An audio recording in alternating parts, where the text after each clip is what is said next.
ఖచ్చితంగా మీ అందరికీ అర్థమయ్యేటట్టు ఒక మాట చెప్తాను. ఇప్పటి వరకు పౌలు క్రైస్తవ్యానికి ప్రత్యేకమైన ఆచారాలు సాంప్రదాయాలు ఉంటాయని చెప్పనలేదు.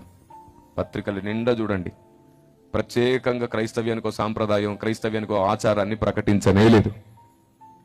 మనం చాలా అతీతంగా క్రీస్తు కొరకు ఈ భూమి మీద బ్రతుకుతున్నాం. మన గురి గమ్యం ఆచారాలు సాంప్రదాయాలు కాదు. యూదులకు ఉండేవి ఆచారాలు సాంప్రదాయాలు, అందులోంచి బయటికి వచ్చాడు పౌలు.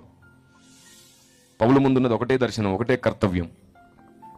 క్రైస్తవ్యానికి ఉన్న సాంప్రదాయం ఒకటే, అందరికీ అర్థమయ్యేటట్లు సువార్త చెప్పాలి.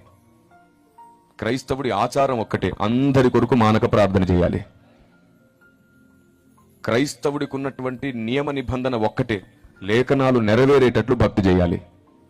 ఎందుకంటే క్రైస్తవ పోరాటం ఆచార సాంప్రదాయాల కోసం కాదు, ఆత్మల రక్షణ కోసం.